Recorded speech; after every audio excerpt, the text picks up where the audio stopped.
Hari ini Kamis tanggal 29 Mei 2024 tepat pukul 16.30 sampai dengan 16.59 ya.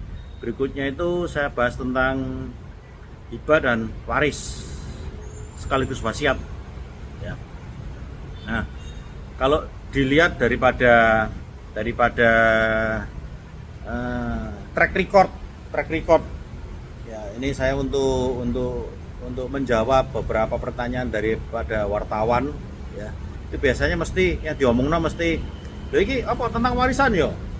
Terus habis gitu juga penyidik juga sing ditanggapi itu, oh ini urusan apa warisan mana yo. Nah, itu saya tanggapi langsung aja bahwa saya itu tidak pernah menganggap hukum waris itu ada ya.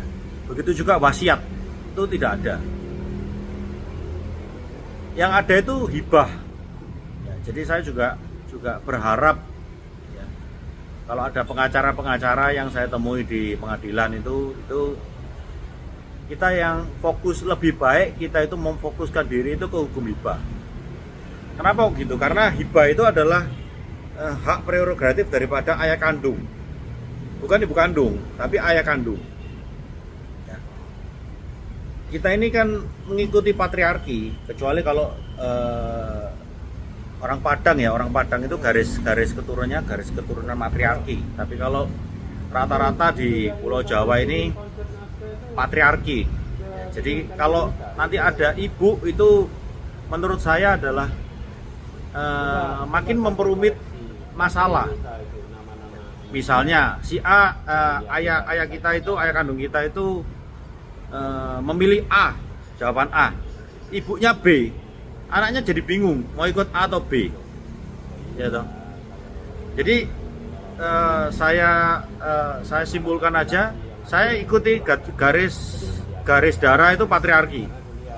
Jadi kalau ayah A ya A, meskipun ibu B nggak perlu dianggap ya, itu di situ lah. Enaknya kalau patriarki itu sebagai putra mahkota, anak pertama laki itu ya, dia bisa menentukan bahwa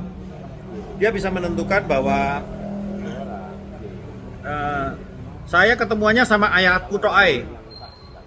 Saya tidak perlu ketemu sama adikku, karena yang mengundang adik itu adalah ayah kandung ya, bukan ibu kandung, ayah kandung. Yang mengundang adik itu adalah ayah kandung ya. Nah, habis gitu bagaimana kalau punya adik ya, putra mahkota itu bisa minta atau bikin peraturan kepada ayahnya, tidak apa-apa, ayah ketemu sama adik bareng sama saya. Tapi tidak boleh ayah itu ketemu adik tanpa saya. Adik kedua, kalau adik ketiga harus bersama dengan ayah kandung, putra mahkota, adik kedua dan adik ketiga. Tuh. Jadi tidak pernah geger. Itu kita untuk menghindari perselingkuhan di antara saudara-saudara.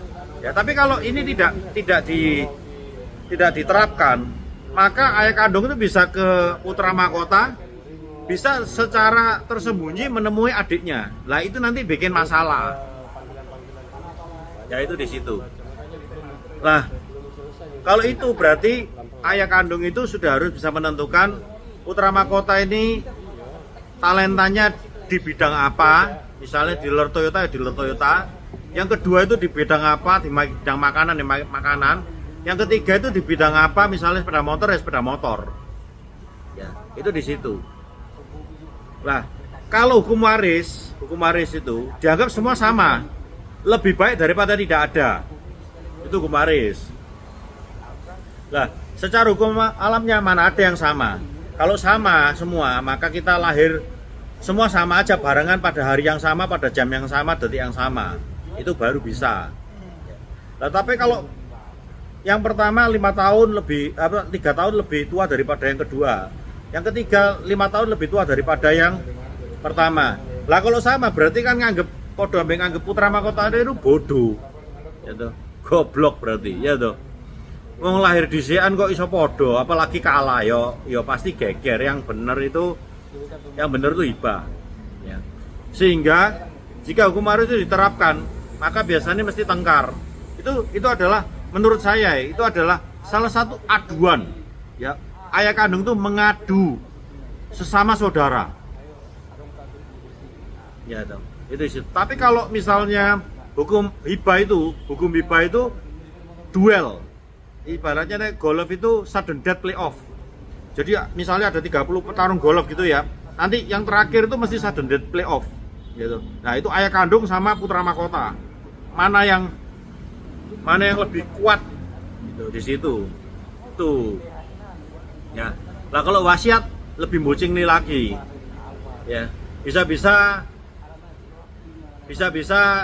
kalau waris masih dibagi rata, kalau wasiat tiba-tiba yang 3 ini dinolkan, dikasihkan ke cucunya yang paling disayangi gitu toh. Nah itu tambah perang gitu toh. Lah selama ini itu saya tetap memiliki pemilik motor ya. Kalau hukum negaranya 10%, tapi kalau putra mahkota itu kan lebih daripada 100% pemegang saham ya. Putra mahkota itu kan mewah ya toh. Bisa aja orang itu punya pemilik ya toh, pemilik motor 100% wis ya toh. Tapi orang luar kan bisa ya toh. Tapi kalau putra mahkota itu menurut saya meskipun tidak ada sahamnya secara hukum negara, ya tetap hubungan darah itu lebih kental daripada hubungan air mani ya toh. Air mani istri loh ya toh. Apa mana air keringet ya toh. Air keringet itu mana karyawan gitu. Air darah itu lebih kental ya, itu situ.